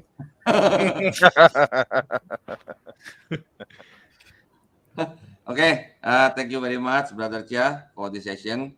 Yeah, I hope we can meet again in the near future, so that we can spread the beauty of Islam. Okay. Yeah. Inshallah. Amin. Okay, Glenn, makasih ya Glenn ya. Hey, you want okay, to end with what? Surah Al-Asr. I don't know. What? Surah As. I thought or something you want to end. Usually, I think you would end the That session is a with Malay something. thing. That is so a Malay thing to do. Oh, really? Oh, I didn't know. So this is a culture. Yeah, it's cultural. Yeah. Yes. You can have your cultural. end comments for the final comments. No, I don't have any comment. I thought you want to end with No, you know, usually they when you end something, the Malaysians here also will read Surah Al-As at the end. Yeah. Or your brother Elvi, you want to say something before Nah, I'm okay. I'm good. So basically, just that I'm happy to be here, and I'm grateful that you've invited me on this show. I think we have cleared some misconceptions, not all of it, but I think we covered quite a lot of the major ones. So of course there are a lot more. We cannot cover. I think if we want to address each and every misconception, it's going to take one whole day. Or No, more. not day. I think years. Maybe years. Maybe years. Yeah, even years. Yeah, even years. Yeah, you never end. So. But I think we did cover some major topics, and I'm glad that we have done this. Yeah. Okay. Yeah, actually, I also have the list of the misconception on Islam. I can read it all the way, but I don't think we have enough time. Yeah, it's quite late here actually. Yeah. I have a lot of time. I'm alone. Don't leave me, please. Don't leave me, please. Brother Alfi. Yes. Do you know the word jomblo in Indonesia? Jomblo means I know. Belum berkahwin. Huh? Bujang. I know what you mean, jomblo. I know what it means. Okay. That Glenn is still jomblo. Jomblo. Oke, so terima kasih banyak ya para pemirsa yang mengikuti live ini. Mudah-mudahan ya obrolan kita ini kan obrolan yang ya boleh dibilang ringan ya, mungkin penuh canda, tetapi apa yang kami bicarakan di sini adalah sebenarnya sesuatu yang penting ya buat kita Muslim mengetahui apa saja miskonsepsi ya atau kesalahpahaman tentang Islam yang datang dari luar Islam gitu ya. Seperti contoh yang tadi saya berikan. Baru tadi sore saya bertemu dengan sepasang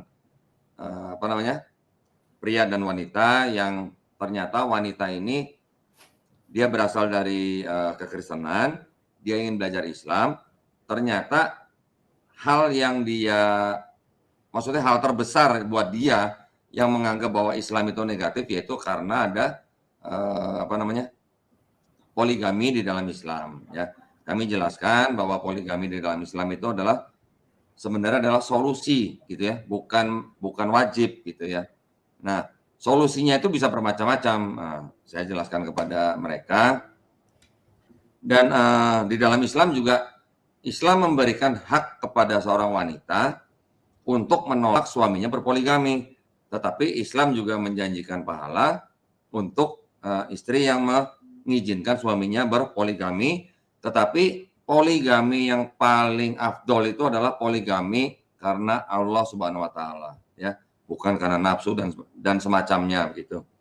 Baik, kalau begitu sekali lagi kami ucapkan terima kasih buat brother Elvi dari Malaysia, buat brother Chia dari Singapura, dan juga buat Ustadz Glenn ya dari Cimahi ya.